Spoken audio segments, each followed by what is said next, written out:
いや、やっぱりショックでした。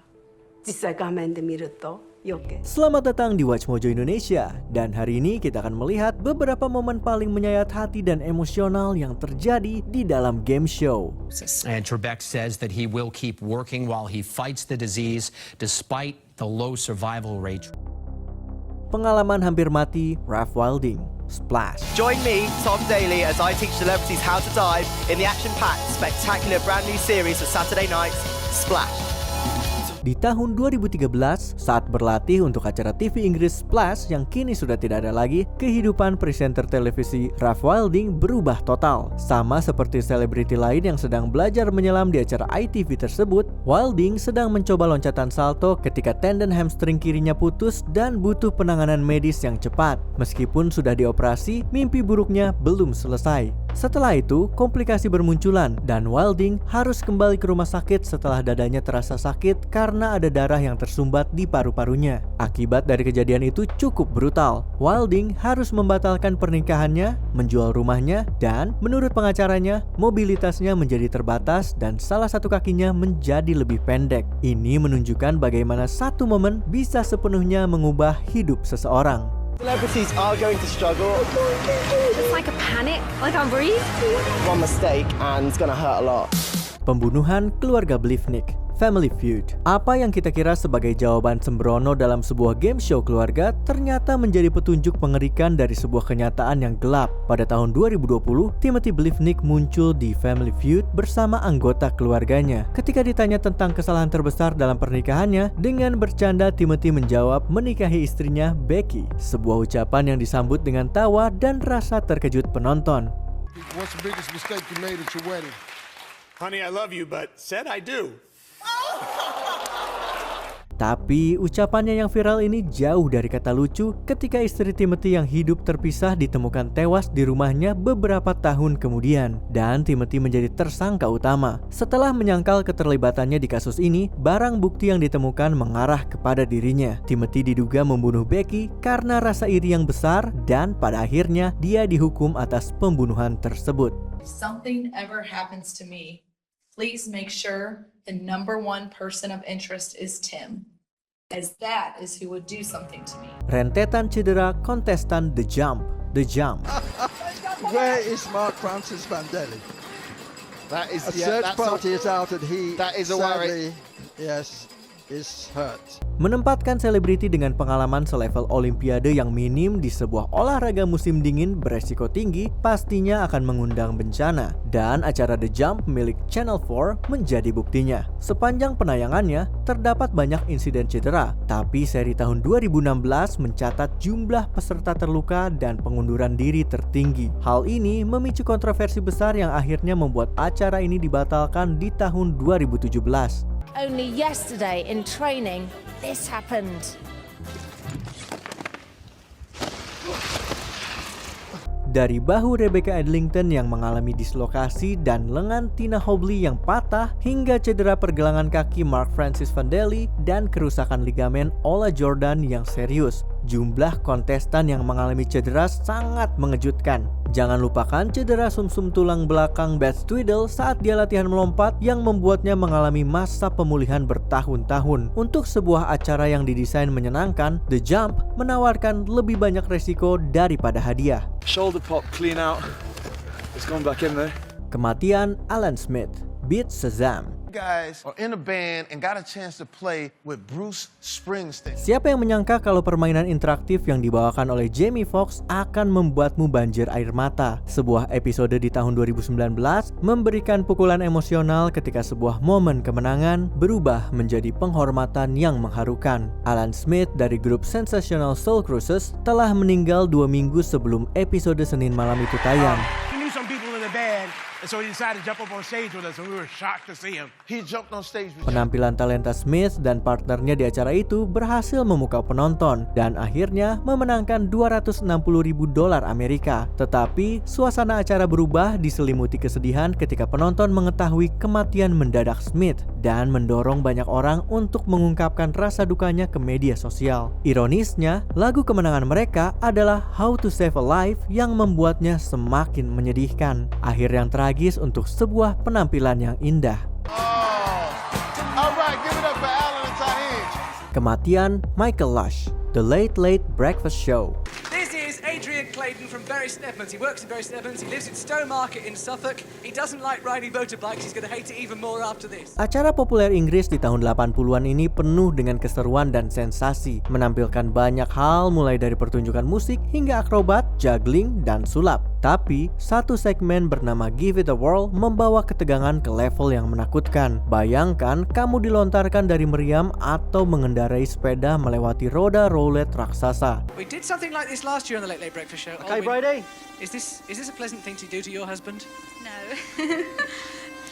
Definitely not. Beresiko tinggi dan kemungkinan cedera tidak bisa dihindari. Sayangnya di tahun 1986 sebuah tragedi terjadi. Michael Lush yang masih berusia 24 tahun meninggal di latihan pertamanya untuk sebuah atraksi berbahaya. Terjun lenting dari sebuah kotak yang tergantung setinggi 36 meter di udara dan akan meledak setelahnya. Setelah dilakukan penyelidikan, produksi acara tersebut dikecam karena kelalaiannya dan harus berakhir. Selamanya dibayangi oleh kengerian ini. Inside there, and I got to tell you, there are some of the stunts that we do on this show that I would have a go at. There is no way would I go inside this. Episode terakhir, Alex Trebek, Jeopardy. And this breaking news now, and it is sad breaking news just into our newsroom moments ago. Jeopardy host Alex Trebek has just announced that he has been diagnosed with stage 4 pancreatic cancer. Selama 37 musim, pembawa acara game show berdarah Kanada-Amerika Alex Trebek menghadirkan tawa dan kegembiraan kepada penontonnya sebagai wajah dari Jeopardy. Beberapa dari kita yang tumbuh dewasa sambil menonton acara kuis ini akan mengingat kecerdasan, daya tarik, dan kepribadian hangat seorang Trebek. Dia adalah salah satu figur televisi yang ikonik dan bahkan mencetak rekor dunia Guinness untuk masa kerjanya di Jeopardy. Namun, pada tahun 2020,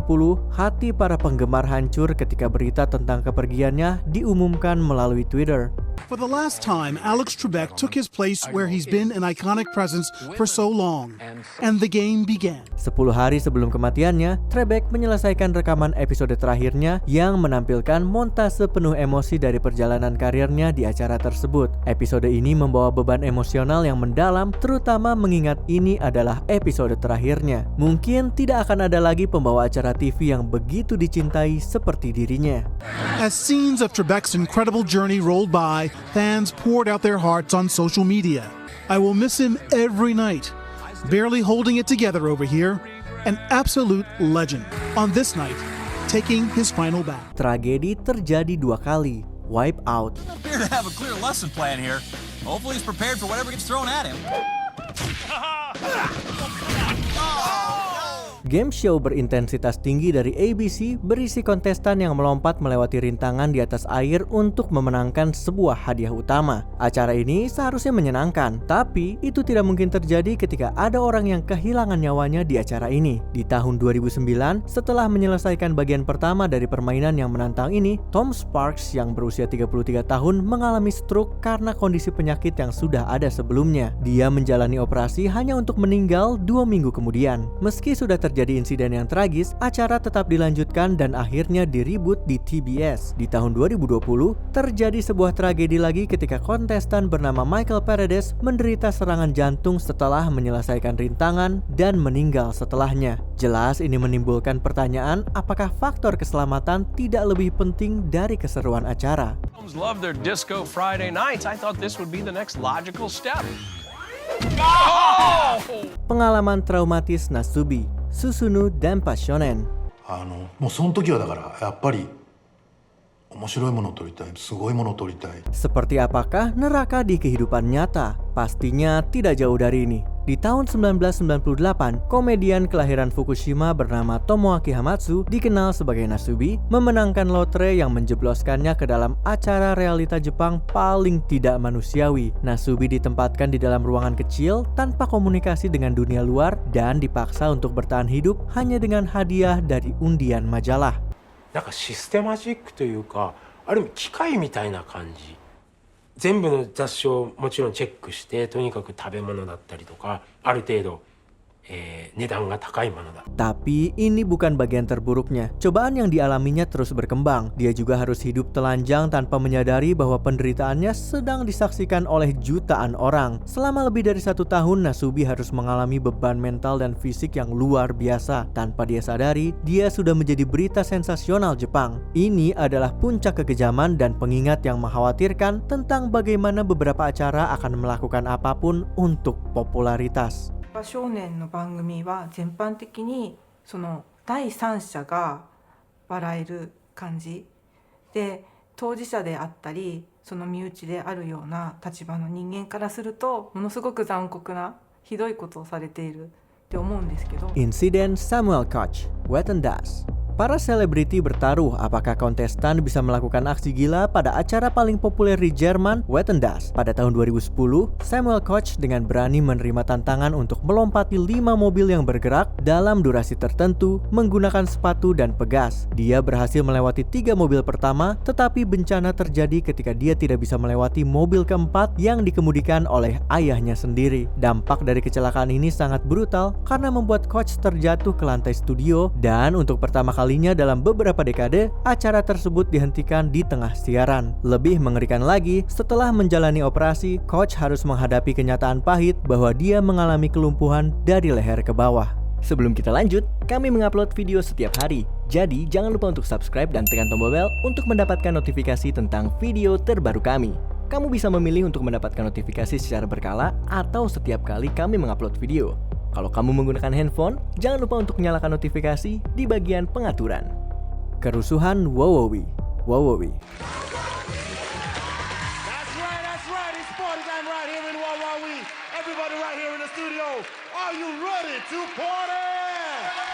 Pada tahun 2006, sekitar 73 orang tewas selama perayaan ulang tahun salah satu game show populer di Filipina. Sekitar 30.000 orang berkumpul di Stadion Phil Sports untuk edisi khusus ulang tahun acara Wowowi, di mana peserta beruntung bisa memenangkan uang bahkan rumah. Ini merupakan lonjakan besar dari 5.000 pengunjung pada rekaman sebelumnya yang menyebabkan bencana injakan saat orang-orang berdesakan untuk masuk. Laporan tentang ancaman bom mungkin semakin memicu kekacauan ini. Akibat kerusuhan itu, acara harus dibatalkan untuk sementara dan penyelenggaranya didakwa kecuali pembawa acaranya. Walaupun itu terjadi bertahun-tahun yang lalu, bencana buatan manusia ini memberi gambaran jelas bahaya dari massa besar yang berada di dalam area dengan protokol keselamatan yang tidak memadai. Apa hal paling mengerikan atau memilukan yang pernah kamu lihat dalam game show? Beritahu kami di kolom komentar. でもその時ぐらいからなんですかね。ちょっとずつもう気持ちが後ろ向きになってきてしまったというか、やっぱり辛さだったり。 Apakah kamu setuju dengan pilihan kami? Cek juga video lainnya dari Watch Mojo Indonesia. Jangan lupa subscribe dan tekan tombol bel untuk mendapatkan notifikasi tentang video terbaru kami.